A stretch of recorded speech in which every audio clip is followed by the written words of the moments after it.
Hey everyone, welcome back to English to Go, the podcast where learning English is simple, enjoyable, and honestly, a little fun too. We are so glad you're here with us today. I'm Ryan. And I'm Julia, and it is truly wonderful to be here with you right now, wherever you are listening from.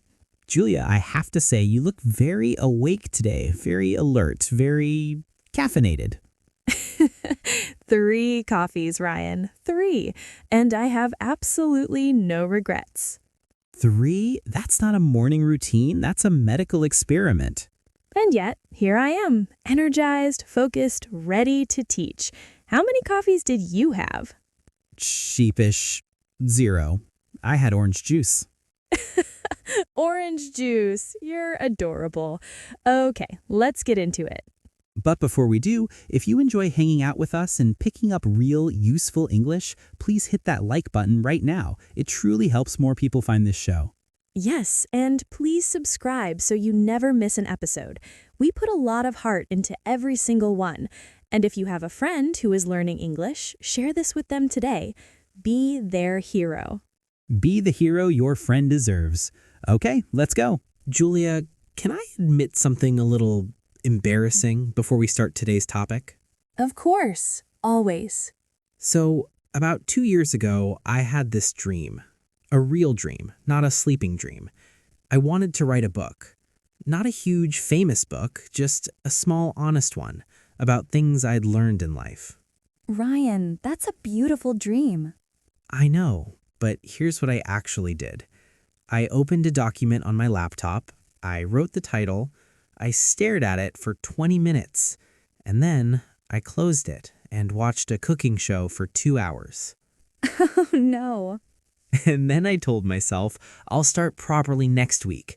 Next week became next month. Next month became, never. And does that sound familiar to anyone listening right now? A dream you have, maybe learning English, maybe starting something new, that keeps getting pushed to later? Because today we are talking about exactly that. Dreams, goals, and the surprisingly small steps that actually make them real.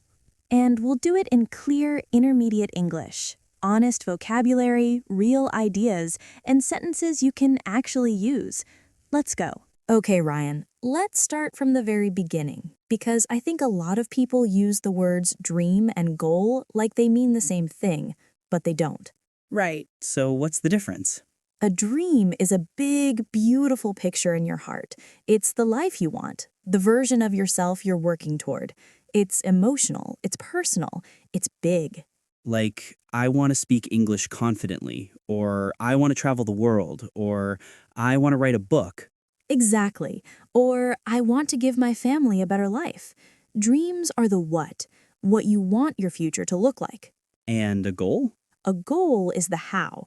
A goal is concrete, specific, and small enough to actually do today. A dream without a goal is just a wish, but a goal without a dream has no heart. So they need each other. They are a team. Think of it this way. Your dream is the destination. Your goals are the steps you take every single day to get there. You can't skip the steps and teleport to the destination. Unfortunately, because teleporting would be very convenient. Very, but since we can't teleport, we need goals. And here's the most important thing I want you to hear today. The goal does not need to be big, it just needs to be real. What do you mean by real? I mean a goal you will actually do, not a goal that sounds impressive but never happens. If your goal is, I will study English for 3 hours every day, but your real life has work, family, traffic, and exhaustion, that goal is not real. It's a fantasy goal. So the goal has to fit your actual life, not your perfect imaginary life. Exactly. A 5-minute goal you actually do is worth 100 hours of plans you never start. Okay, so I have a dream, I have a small, real goal, but then life happens. My phone buzzes, I get tired, someone distracts me. How do I actually stay on track? This is the real question, and I think the first problem most people have is they try to chase too many dreams at exactly the same time. Guilty. We all are. We want to improve our English, get healthier, save money, learn a new skill, call our parents more, read 10 books, all starting Monday. And then Monday comes and the sofa is right there. The sofa is always right there. So the first idea is this: choose one main dream for this season of your life. Season meaning a few months? Yes, 3 months, 6 months, one season. During that time, you say, "This dream is my priority." That word is important, priority. It means the thing that comes first, not the only thing, just the first thing. So your other dreams don't disappear, they just wait in the back seat. Yes, they're in the car, they're just not driving. Your main dream is the driver right now. I love that. Once you have your main dream, you need what I call a daily anchor, a small action, the same one every day, that connects you to your dream. Anchor, like on a boat. Exactly. An anchor keeps a boat from drifting away. A daily anchor keeps your dream from drifting out of your life. For English, your anchor might be, "I will listen to one podcast episode per day," or "I will speak English out loud for 5 minutes every morning." 5 minutes sounds so small, though. That is exactly the point.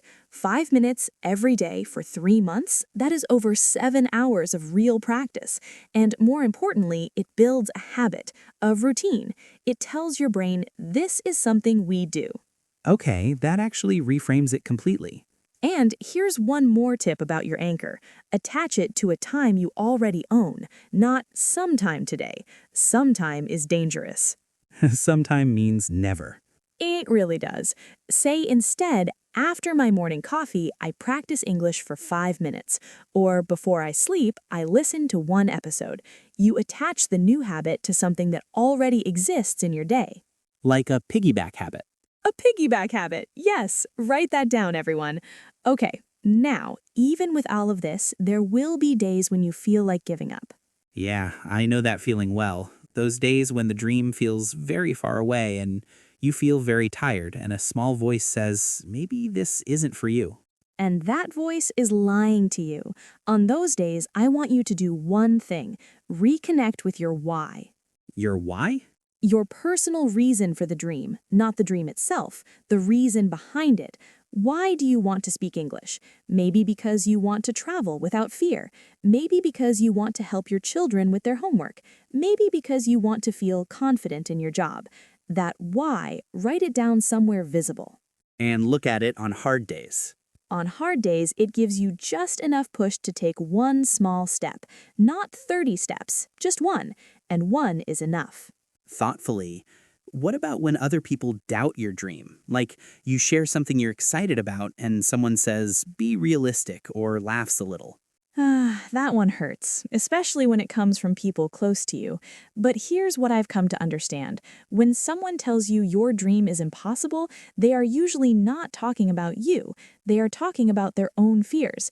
They feel safe where they are, and your ambition makes them uncomfortable. So it's about them, not me. Most of the time, yes. And you don't need everyone's approval. You just need to share your dream with people who genuinely understand your heart. A friend, a mentor, a community. And if you can't find that right now, even writing your dream down and reading it yourself counts. You become your own believer first. You become your own believer first. I really like that. And one last thing, your dream is not a deadline, it is a direction, like a compass. It doesn't shout at you, "Arrive now." It just quietly points and says, "This way." So on the days when you feel behind or slow or like you're failing, remember, you just need to keep your face turned toward the dream. Even rest is part of the journey. Even rest is part of the journey. Okay, I needed to hear that today. I think a lot of us did. Okay, let's make sure everyone can say these words confidently, because knowing a word and being able to say it are two different things. Absolutely. First word, priority. Say it with me. Priority. The stress is on the second part, or. Priority. English is my priority this season. Perfect. Next, consistent. Consistent. Stress on sis. Consistent. Small, consistent actions build big results. Next, anchor. Anchor. Short and strong. Anchor. My daily anchor is 5 minutes of speaking practice. Beautiful. Beautiful. And finally, flexible.